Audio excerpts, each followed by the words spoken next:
my channel. If you're anything like me, having people in your home is a very personal thing. You want to make sure, first of all, that you put your best foot forward as a host or hostess.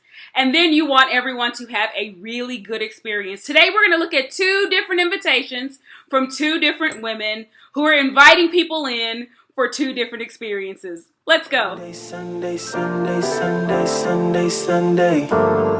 It's Sunday, Sunday, Sunday, Sunday, Sunday school.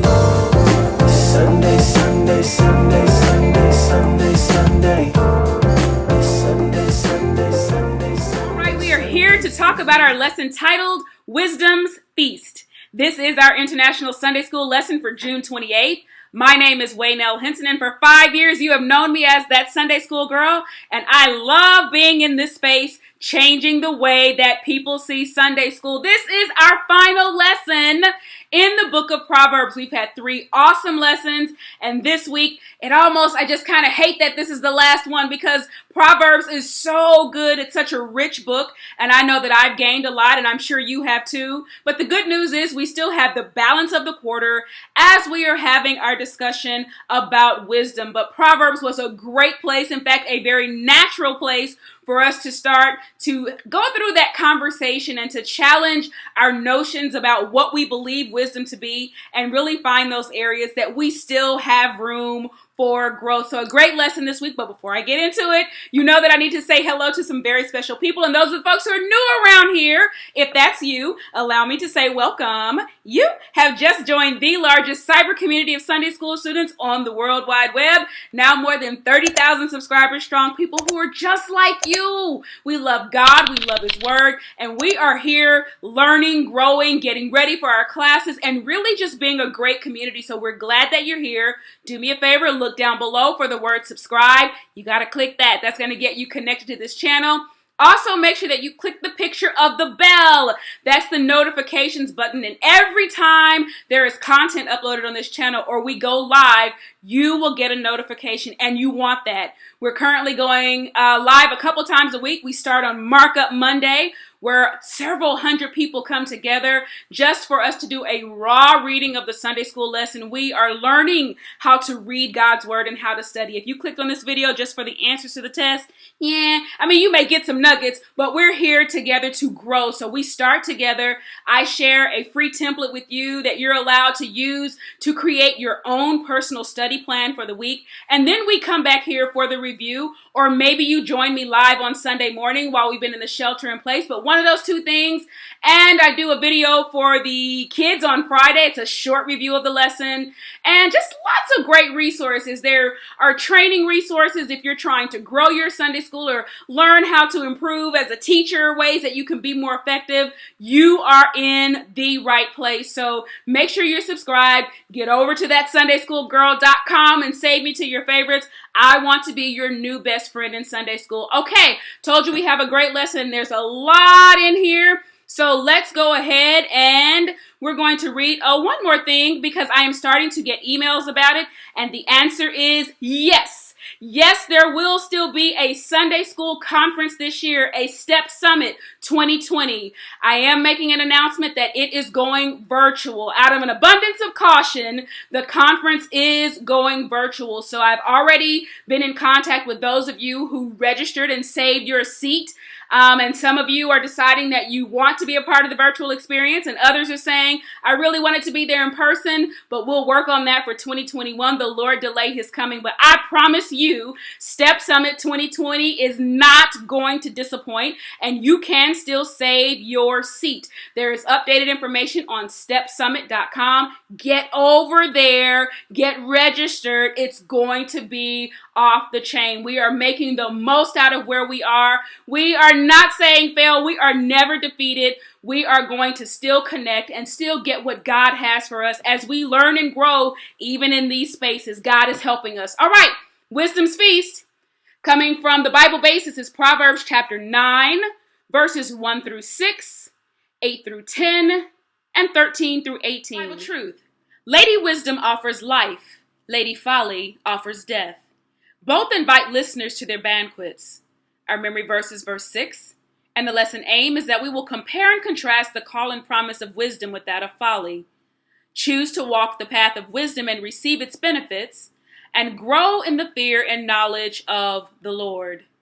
So as we start this week's lesson, you will notice that I've chosen to record someplace different. If you're with me on Sunday morning, you recognize this seat.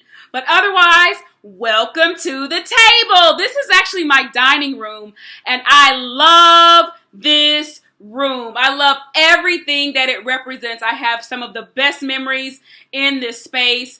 I love when family has been gathered here, the conversations, the fellowship, the unity, the laughs, and I've hosted some great holiday parties here. And I don't host often, but when I do, I go all out. I love pulling out all of the stops because I want to make your time special here. And when you leave this house, you will know that you have been to an event in this space. So overnight guests, I love to find out what they like. I have their favorite snacks and beverages. I just want to make visitors comfortable while they are here. Now, some of you may be like me. Growing up, we were not allowed to spend the night a lot in other homes. My parents were very protective, and I get it. Like, you may see glossy fronts, but you don't know what's going on behind closed doors, and so they were very protective of us. And we're going to see in this week's lesson that it may look like one thing on the outside, but on the inside, there's something completely different going on. I remember going off to college, and the very first time I went home with my college roommate is Lady Cynthia McKinney from the Memphis, Tennessee area. The first time I went home for the weekend with her, I wasn't afraid because we were friends by then and I'd gotten to know her family. But I just remember it was different to be in another home, and so I will never forget the feeling of family, her grandmother, her siblings, her parent, and to be in that space and to see their interactions and the meals prepared and the love. And that night, of course, when it was time to go to sleep, it took me a few minutes because it was a different space and my first time there. But about 5 o'clock in the morning, maybe, I heard a sound of prayer coming out of another room in the house. And in that moment, it was a familiar sound to me that let me know that I was in a good space. We know a home by what we feel, what we experience while we are in that place. And Lady Wisdom invites people into her home here in chapter 9. Again, this is our final study in Proverbs. You've got all of your background notes from the previous 3 weeks. But remember that the Proverbs are not promises, but they are tools for life. And Solomon has been giving great wisdom to his son, helping him to understand how to avoid the pitfalls in life. You're going to always have two paths. Are you going to choose the path of wisdom, or are you going to choose the tripped up path of folly? As we get into the lesson, I remind you that the TSSG notes, if you want my personal notes from this lesson, the link is down below. It's always the first line in the description box.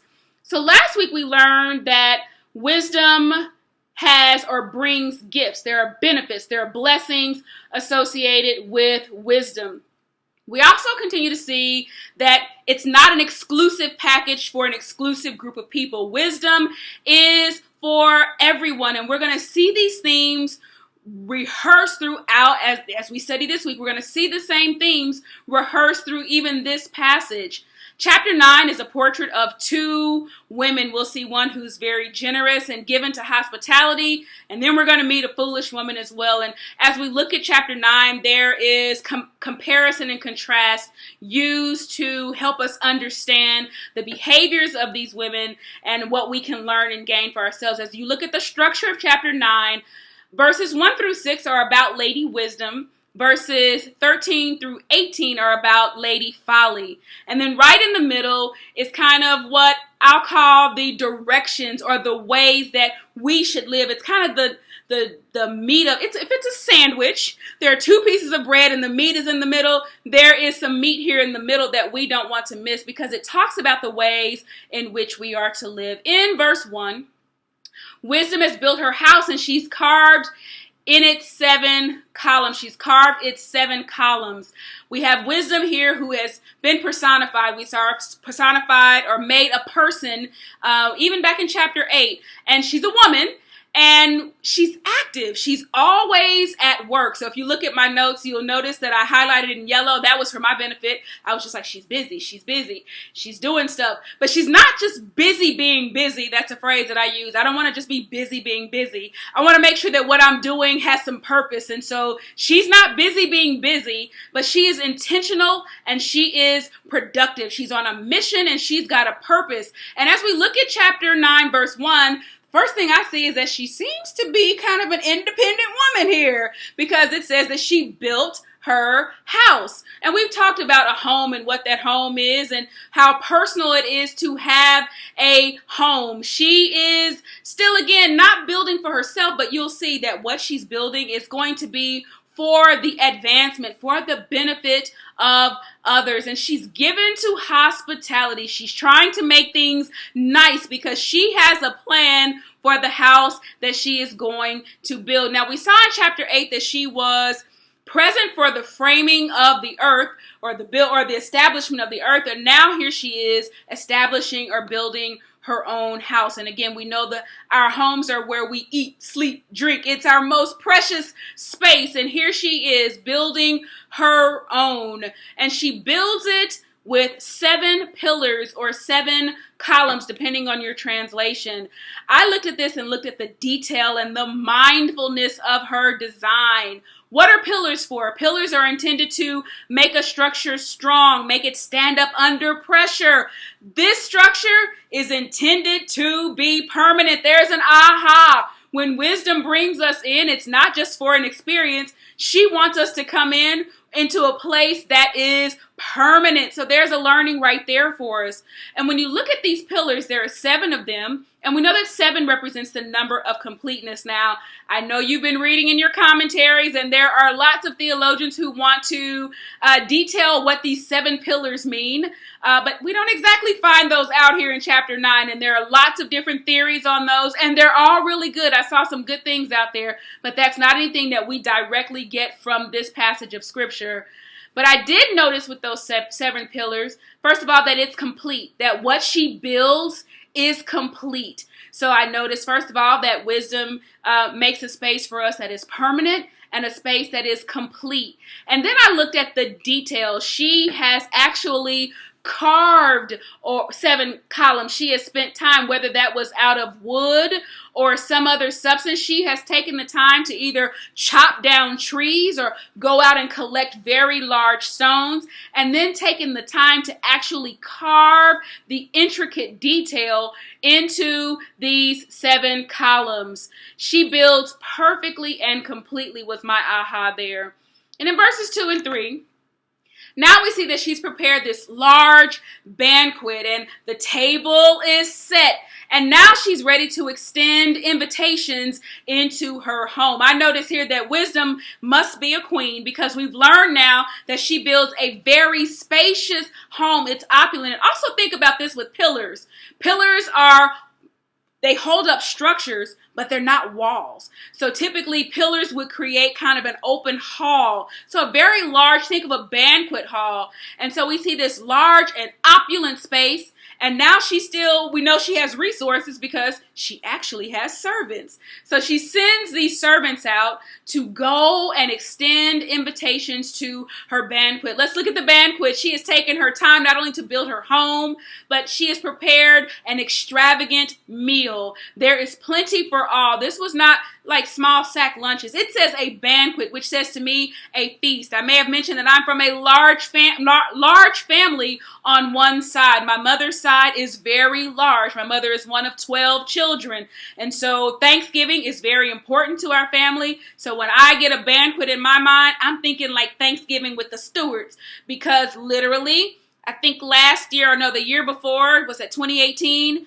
there were 74 people who came through the house on Thanksgiving Day. So when I think about large and banquet and always having enough, I think about my family, because that's one thing that's customary. If you come to our house, no one goes away empty. No one goes away hungry. And so I felt that way looking at this banquet with Lady Wisdom, that she has taken the time to ensure that there is enough and it is substantive for everyone to enjoy. There is food. There is wine. Wine is a symbol of abundance. And look at the fact that she's even prepared her own meats. And now she doesn't just have a bunch of food, but she's HGTV with it. She has, the table is prepared. There is an attractive presentation. And I share with you in the TSSG notes why it is important to set your table. What do you gain by setting a table when you're having guests? So she extends these invitations, and she wants people to join her at what's been prepared. Again, I see effort that's been put forth. She's put in effort to make the space, to make the banquet enjoyable, to send out servants. The servants put in effort to go. And then there's effort that is required on the part of the receiver. The receiver of the invitation must accept the invitation to come. In verses 4 and 5, she's saying, come to me, and she's urging those to come to her. And again, most people are really selective about who comes into their home, but here, Lady Wisdom is inviting complete strangers, people who have no idea who she is, into her space. She is inviting everyone, and she's calling aloud. She is especially calling out to the simple-minded, those who don't have her. Again, those who have no relationship with her today are especially the ones that she wants to come, those who are naive. And, as I've gone through this, simple and naive, those are words that we don't love to be associated with. But the truth is, at some point, all of us have been naive. We've been naive about something or some subject matter, and we always have these chances to grow. And so she's calling to the naive. This also tells me that everyone can learn. We cannot discount those who may not be where we are today, but everyone has the capability of being able to learn. There are 6 parts to the invitation. I hope you saw those. Look at the verbiage in here. The action words are to turn in here. Come here. Turn in here. Come eat my bread. Come drink the wine. Forsake foolishness. Live. Go in the way of understanding. She is asking for them to, verse 6, leave foolishness and live. Now the thing about foolishness is, and we're going to see this in a moment, foolishness often looks very attractive. Foolishness looks like it is going to be a lot of fun. But what she's trying to explain is foolishness should not be your choice. It is a choice for you to stay in it, or your choice to come over and live in a way. Some people think that having fun and doing whatever they want to do and having all of the freedoms that they want is the way to go. But what she's saying is that when you leave those simple ways, that is when you're truly going to learn to live. What does it mean to live foolishly? It really means to live as if you don't believe that God exists. It means to live as if only your ways and only your agenda and only the things that you want to pursue matter. And so here wisdom is saying, make the right choice. Here was an aha for me. No matter what happened before that moment, no matter what happened before people came in her door, it was possible for them to make a new and a better choice. And all of these ahas are going to come together for us at the end. These are important as we look at Lady Wisdom. In verses 8 and 9, I actually constructed a chart here. You know that I'm a visual learner. And so I put together a chart, and there are 2 groups of people that she talks about here. And this again is the kind of how we should live. There are 2 groups of people. As we go through life, there will be opportunities that where we have to help other people. And conversely, there will be spaces that we will need to receive help and to receive instruction. And so for me, this is kind of twofold as I read this section of the scripture, because I think we need to think about how we receive correction, but also how we give it, how we have to share with other people. And what she's explaining is that help is a good thing. But you cannot waste your time trying to help people who don't want to be helped. You cannot help everyone. There's a group called mockers and a group called the wise. And she says that those who mock, those are the ones who they bully and they ridicule the ways of God and they reject anybody who's trying to share. She says, time is important. Time is precious. Don't waste your time with these people. Don't try to correct them. They don't want your help. They're not going to receive correction. They don't want to hear you. They are happy being who they are. They don't want to live by God's word, and they don't even really want to change. But now the wise, on the other hand, you can help someone who's wise. You can give instruction to wise people. Your time is spent well here. Why is your time spent well here? Well, it's because these people value, they understand, they appreciate wisdom. They appreciate a friend who will love them enough to tell the truth. That was actually one of my ahas, that friends who really love you are the ones who will tell you the truth. Proverbs 27:6 says that wounds from a friend can be trusted, but an enemy multiplies kisses. In verse 10, we see the good life.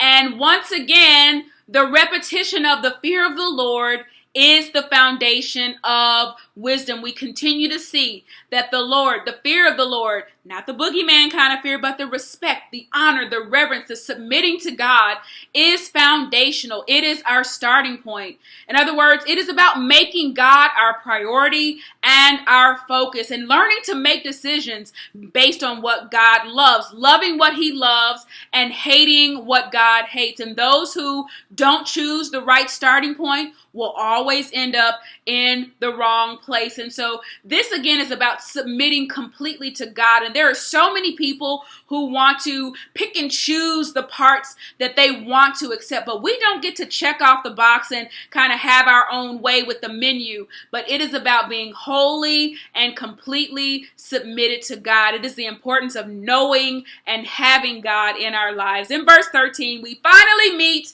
the second woman, and her name is Folly or foolishness, depending on what your translation is. She is the one who is living as if there is no God. She is presented as a prostitute or a harlot. And what we see is that she is loud and ignorant is how the Bible describes her. She is boisterous, calling attention to herself. She wants to be seen and she wants to be heard. What is ignorance? Its definition is lacking knowledge or comprehension of a thing. And so here she is, and foolishness or folly, Lady Folly, is actually a bad imitation. We look again, there are two women who both own homes, but their behavior is quite different. They're using their places and their spaces differently.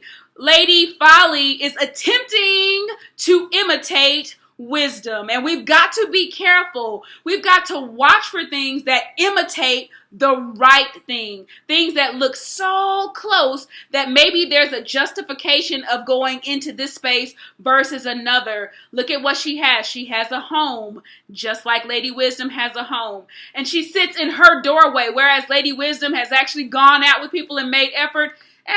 Lady Folly is not putting in that much effort, but she, like Lady Wisdom, is located up high, overlooking the city. So again, she's trying to do some of the things that Wisdom does, but she is absolutely not Wisdom.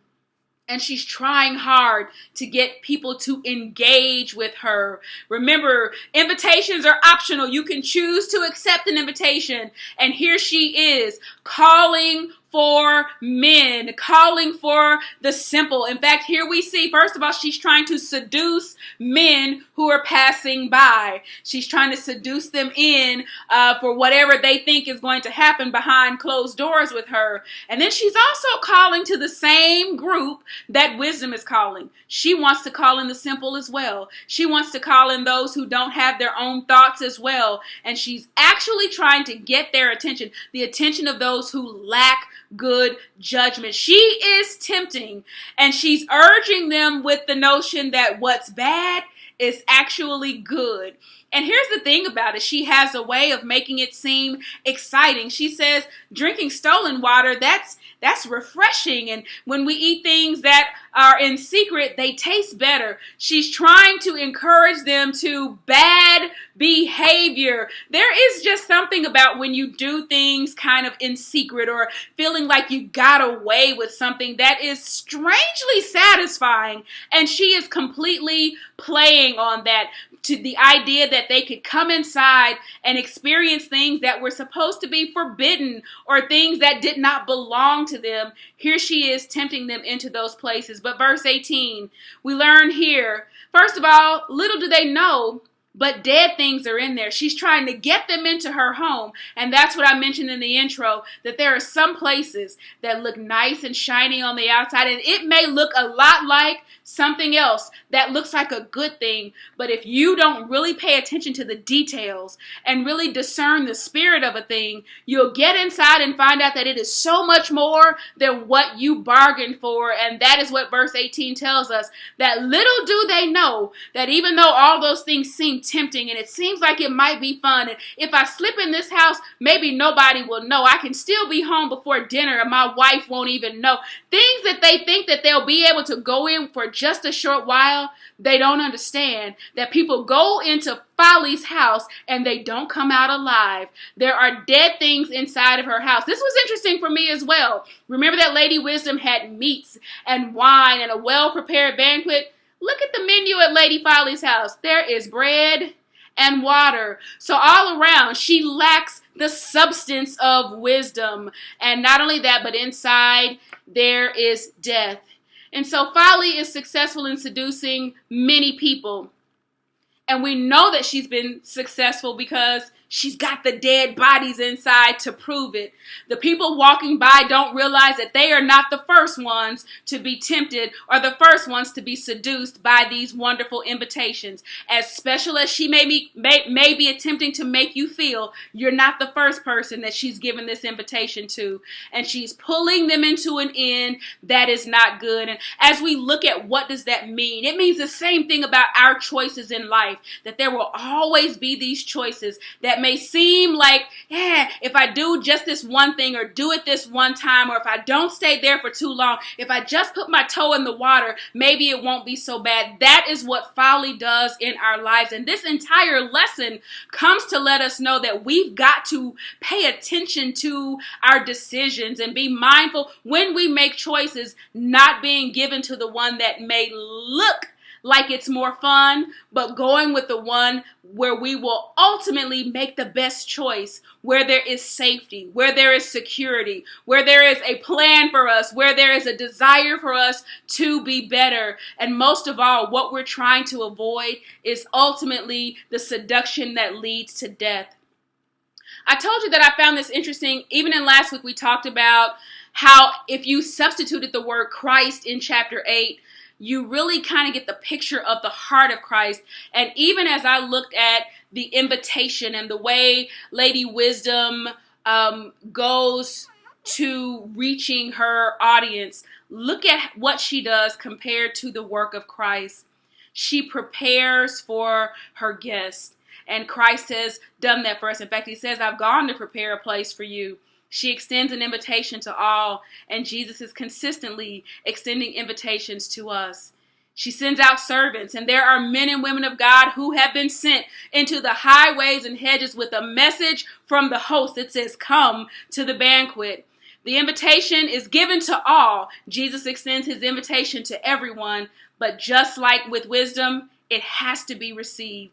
And so as he sends that invitation, it is my prayer that you will make sure that you receive the invitation of wisdom and that you have received the invitation of Christ.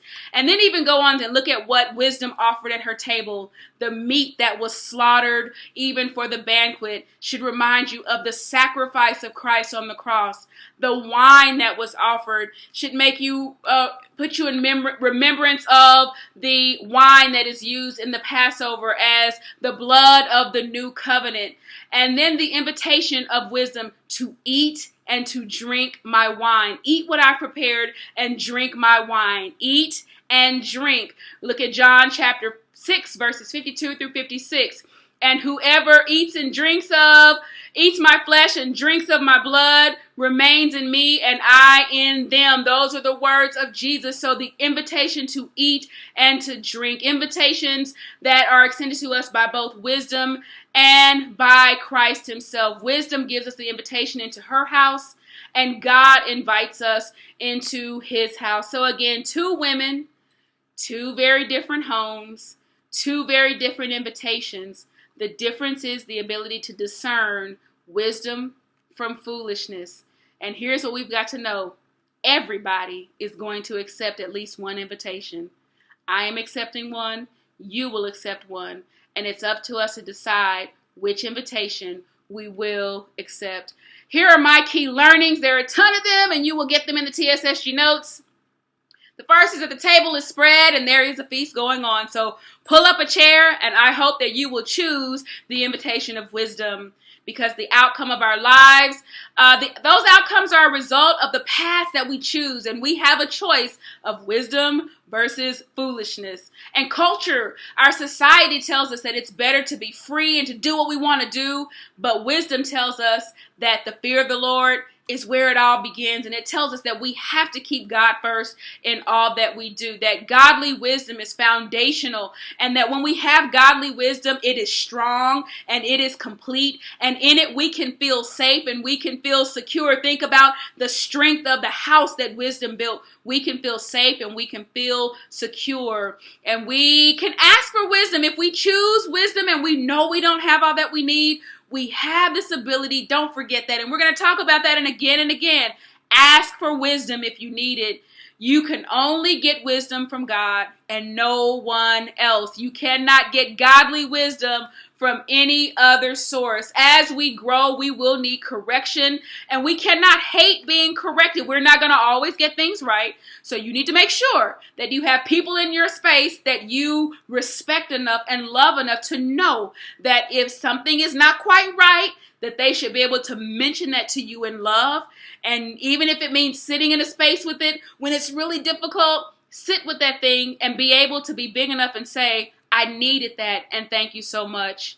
Don't try to win every debate, because every debate is not worth it.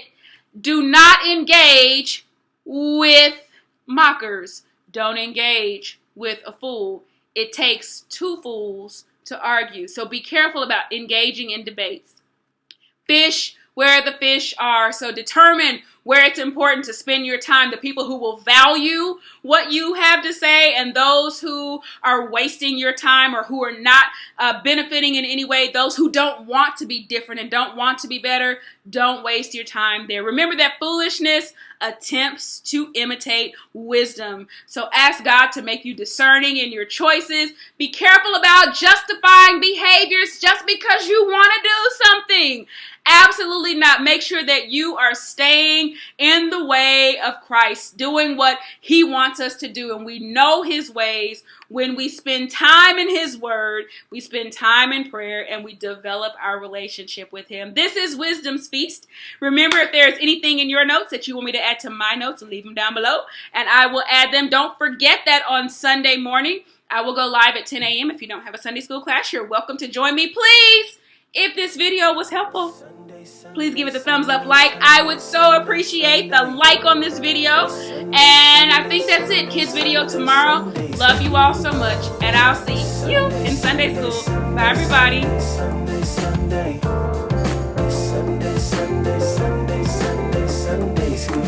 Changing the way you see Sunday school with that Sunday school girl.